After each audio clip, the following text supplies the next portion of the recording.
Hello friends, सभी को नमस्कार। स्वागत है सभी का मेरे YouTube चैनल पे। आज का हमारा जो टॉपिक है वो है प्रेपोजिशंस। और प्रेपोजिशंस एक बहुत ही हार्ड टॉपिक हम कह सकते हैं, एक बहुत ही क्रिटिकल टॉपिक है ये, और हर एग्ज़ाम में ये टॉपिक शामिल होता है उसके सिलेबस में। तो प्रेपोजिशन के ऊपर आज हम चर्चा करेंगे। अगर आप चैनल पे नए हैं तो चैनल को लाइक कर दें, सब्सक्राइब कर दें और इस वीडियो में मेरे साथ अंत तक बने रहें। प्रेपोजिशन दो शब्दों से मिलकर बनता है, परी प्लस पोजीशन। परी प्लस पोजीशन, और परी का मतलब है पहले और पोजीशन का मतलब है स्थित होना। तो कहने का मतलब प्रीपोजिशन वो शब्द हैं जो किसी भी शब्द से पहले स्थित होते हैं, किसी भी शब्द के। अब किसी भी शब्द में क्या क्या शामिल है, तो इसके अंदर हम नाउन और प्रोनाउन को शामिल करते हैं। अब इसकी डेफिनेशन की हम बात करें कि प्रीपोजिशन की परिभाषा क्या होती है, तो इसकी परिभाषा होती है कि दीज आर द वर्ड्स, ये वो शब्द हैं जो किसी नाउन का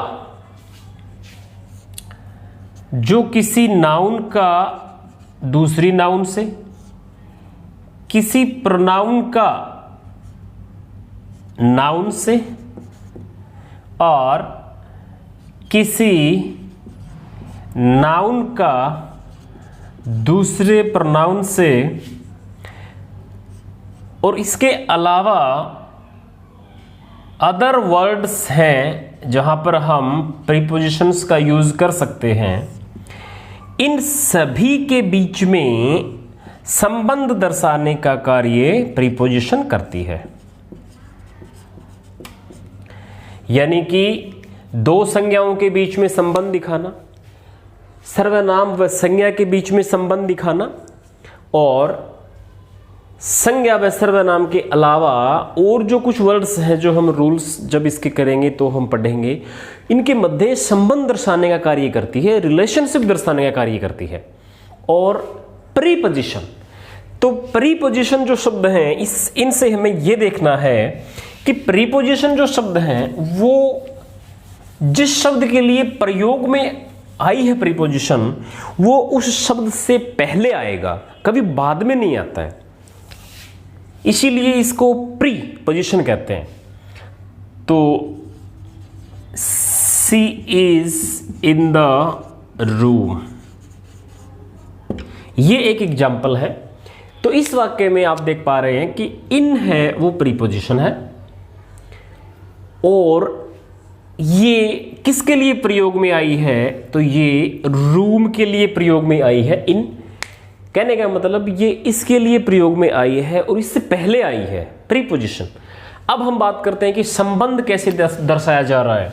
सी का और रूम का संबंध दर्शाया जा रहा है। यहां पे सी एक सर्वनाम है और रूम एक संज्ञा है। अब बात ये उठती है कि फिर सी में और रूम में रिलेशन क्या है, क्या संबंध है दोनों में। तो संबंध सिर्फ इतना ही है कि सी जो है वो ये जो रूम है इसके अंदर है। तो संबंध हो गया कि सी रूम के अंदर है, वह कमरे के अंदर है। तो अंदर होना और इनमें कोई संबंध नहीं है, दोनों में सिर्फ इतना ही रिलेशन है कि वह कमरे के अंदर है। तो अंदर जो है, जो रिलेशन है, वो इस वर्ड के द्वारा शो किया जा रहा है, इनके द्वारा दिखाया जा रहा है। इसलिए इन एक प्रीपोजिशन हो गई। और देख लीजिए,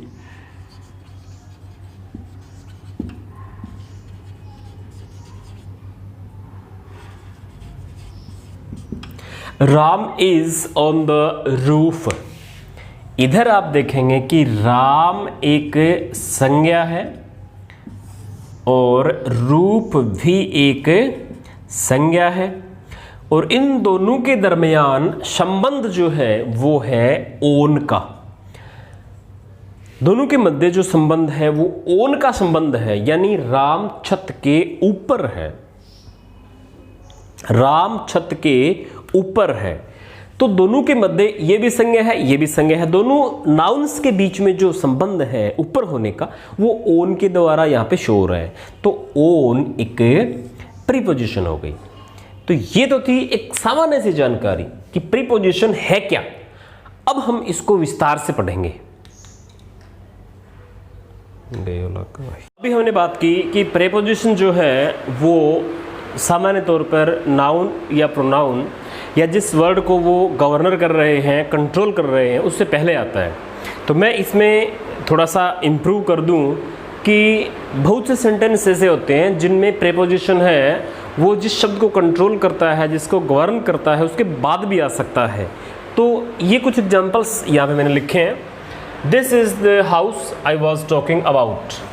तो इस सेंटेंस में अबाउट है वो प्रीपोजिशन है और ये इस हाउस को मॉडिफाई कर रही है, यूँ कहें कि इसको गवर्न कर रही है, इसको कंट्रोल कर रही है।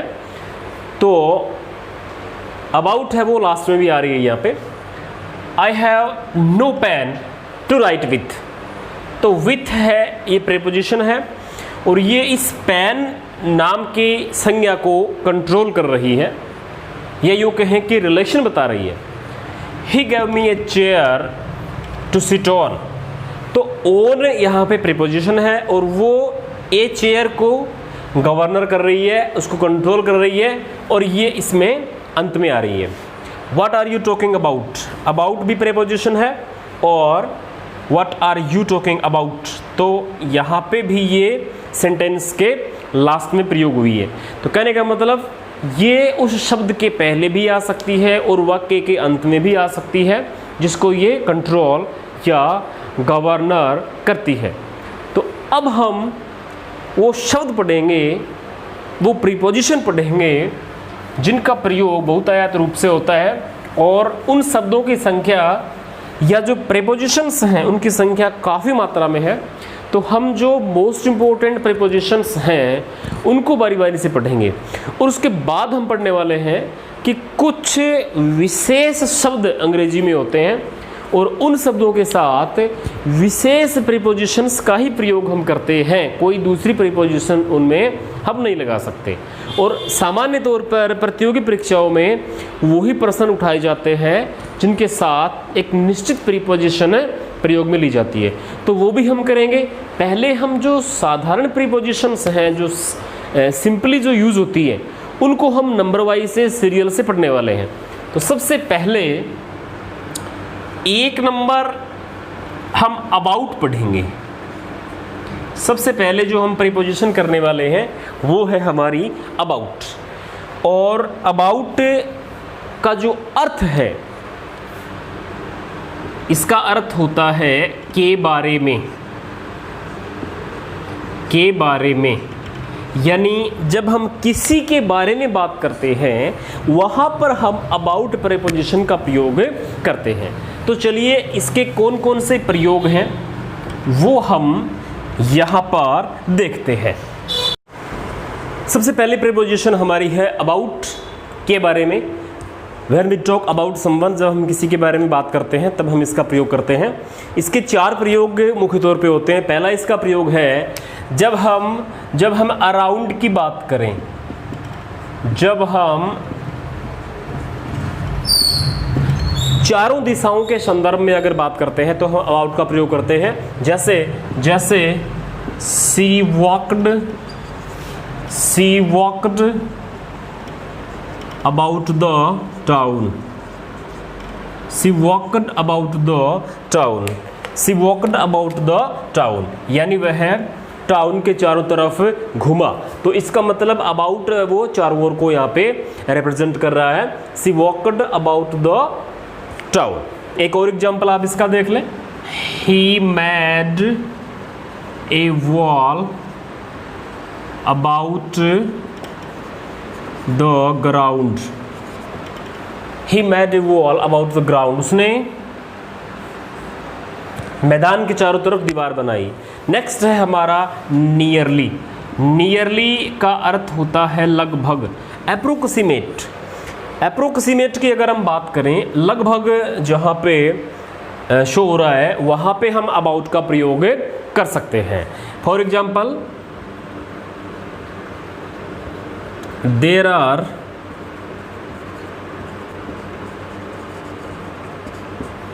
250 स्टूडेंट्स, सॉरी यहाँ पे there are about 250 student in the class. There are about 250 students in the class. तो कक्षा में लगभग 250 स्टूडेंट हैं, लगभग यानी नियरली। 3 नंबर है हमारा कंसर्निंग। जब हम किसी की चिंता करते हैं, किसी के बारे में हम चिंतित होते हैं, वहाँ पर भी हम अबाउट प्रेपोजिशन का प्रयोग करते हैं। For example, she is worried about her father. She is worried about her father. तो about preposition concerning शो कर रही है यहाँ पे। about का लास्ट प्रयोग है बिफोर एन इन्फिनेटिव। जब हम पॉइंट ऑफ टाइम की बात करें, समय के बिंदु की बात करें, तब हम about का प्रयोग कर सकते हैं। The match is about to start. The match is about to start। तो ये to start आपका इन्फिनेटिव है। इससे पहले हमने about का प्रयोग किया है। ये यहाँ पर on the point of time show कर रहा है कि मैच जो है वो अभी अभी शुरू होने वाला है। तो ये था about प्रेपोजिशन का प्रयोग। 2 नंबर प्रेपोजिशन है वो है अबव, और अबव का अर्थ होता है ऊपर, ऊपर। इसके 3 प्रयोग हैं। पहला है अबव देन, विदाउट टच। जब कोई वस्तु या कोई ऑब्जेक्ट दूसरी वस्तु या ऑब्जेक्ट के ऊपर है, अबव है, ऊपर है, पर उसको टच नहीं कर रहा, उसको छू नहीं रहा। अगर टच कर रहा है तो फिर हम ओन का प्रयोग करेंगे, अगर टच नहीं कर रहा तो हम अबव का प्रयोग करेंगे। यहाँ पर मैं 3 प्रेपोजिशंस आपको एक साथ बता दूं। ओन हो गया, अबव हो गया और ओवर हो गया। ओन तब काम में आएगा जब कोई वस्तु दूसरी वस्तु के ऊपर स्थित है, उसको टच कर रही है। For example, my hand is on the marker. My hand is on the marker, क्योंकि मार्कर को मेरा हाथ टच कर रहा है। नंबर 2, अबव, ऊपर होना, टच नहीं करना, लेकिन हॉरिजेंटल भी नहीं होना, बिल्कुल सीध में भी नहीं होना। फॉर एग्जाम्पल, ये देखिए आप, my hand is above the marker. Marker से ऊपर है पर उसके बिल्कुल सीध में नहीं है, इसलिए हम अबव का प्रयोग करेंगे। और तीसरा है ओवर, ऊपर भी है और ठीक ऊपर होना। तो my hand is over the marker, मेरा हाथ मार्कर के ठीक ऊपर है। तो ये चीज़ क्लियर हो गई शायद। ओन, एक ऑब्जेक्ट दूसरी के ऊपर टच कर रहा हो, स्थिर हो। दूसरा ऊपर हो पर ठीक ऊपर न हो, और तीसरा ऊपर हो, ठीक ऊपर हो। तो ये इसका पहला प्रयोग है अबव का। For example, the birds are above the trees. The birds are above the trees. पक्षी है वो पेड़ के ऊपर उड़ रहे हैं। तो पेड़ के बिल्कुल हॉरिजॉन्टल नहीं है, वो पेड़ के ऊपर से गुजर रहे हैं विदाउट टच नहीं कर रहे हैं उसको। तो ये इसका पहला प्रयोग है। जब कोई वस्तु दूसरी वस्तु के ऊपर है, उसको टच नहीं कर रही है और ठीक ऊपर नहीं है, लेफ्ट राइट टेढ़ी मेढ़ी है, वहाँ पर हम अबव का प्रयोग करेंगे। ठीक ऊपर है तो हम ओवर का प्रयोग करेंगे। नंबर 2, इसका अबव का जो दूसरा प्रयोग है वो होगा जब हम किसी बड़ी संख्या या अधिक मात्रा में भार या प्राइस की बात करें, कीमत की बात करें, तो हम अबव का प्रयोग करेंगे। फॉर एग्जाम्पल, इसका एग्जाम्पल आप देखिए, the temperature is above 40। The temperature is above 40। तापमान है वो 40 डिग्री से ऊपर है, ग्रेटर इन नंबर, ज्यादा होना। Wait, Ram is above 60। Age की बात कर लो, उम्र की बात कर लो, वज़न की बात कर लो, राम है वो 60 साल से ज़्यादा है उम्र उसकी, तो ये हमने यहाँ पे वेट की बात कर ली। अब अबव का जो तीसरा प्रयोग है वो है बियॉन्ड, सीमा से आगे, या यूँ कहें आउट ऑफ रीच, हमारी पहुँच में न होना कोई चीज़। जैसे आप इसका एग्जाम्पल देख लें, he is above my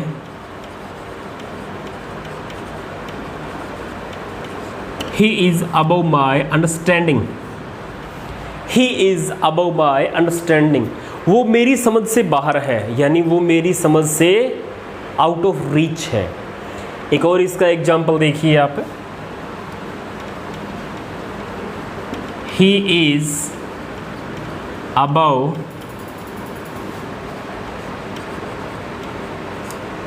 jealousy। he is above jealousy, वो ईर्ष्या से कहीं ज़्यादा आगे है। कहने का मतलब वो ईर्ष्यालु नहीं है, beyond.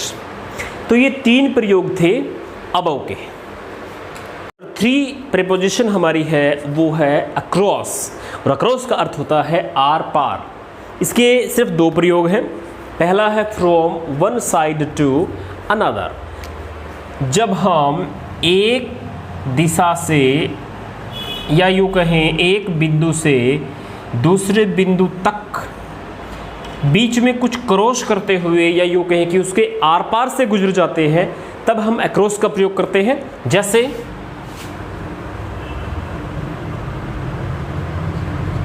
She went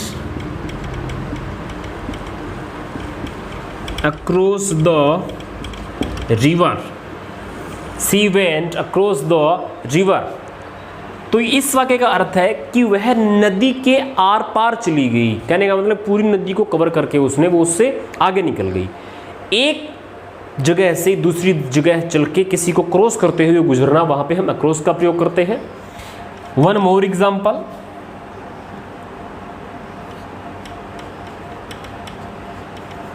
there is a bridge across the river। there is a bridge across the river।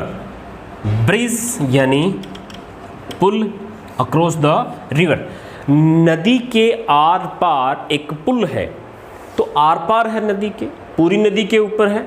Are पार के अर्थ में हम across का प्रयोग करेंगे। और इसका दूसरा प्रयोग है जब किसी भी चीज़ के 2 दिशाएं हों, जैसे रास्ता है, सड़क है, घर है, पटरियां हैं। किसी भी चीज़ के अगर 2 दिशाएं हैं और हम किसी एक दिशा की बात करें पर्टिकुलर, वहाँ पर हम अक्रॉस का प्रयोग कर सकते हैं। For example, Ram's house is across the road. Ram's house is across the road. तो सड़क की हमने बात की है, यहाँ पे 2 दिशाएं होती हैं सड़क की। तो इसका अगर सड़क के उस पार कह दें हम, उस पार है, दूसरी दिशा में है, जहाँ से खड़े होकर ये बात की जा रही है उससे दूसरी दिशा में है, तो on the other side of, यानी दूसरी दिशा में। She talked me from across the room. उसने मुझसे बात की दूसरे कमरे से, मीन्स अदर, उसने दूसरे कमरे से मुझसे बात की, तो अक्रॉस द रूम। तो ये था हमारा अक्रॉस का प्रयोग। हम बढ़ते हैं आगे 4 नंबर प्रीपोजिशन की ओर, और प्रीपोजिशंस की लिस्ट लंबी है, हम इसको कंटिन्यू रखेंगे। आज के इस वीडियो में सिर्फ इतना ही। वीडियो अगर अच्छा लगा हो, लाभदायक लगा हो, तो प्लीज़ चैनल को सब्सक्राइब कर लें, और आपके अगर कोई सुझाव हैं जिससे मैं वीडियो और बेहतर बना सकूं, तो आप कमेंट सेक्शन में मुझे अपने सुझाव ज़रूर बताएं। जल्दी ही मिलते हैं एक नई वीडियो के साथ और इस टॉपिक को आगे बढ़ाएंगे। तब तक थैंक यू।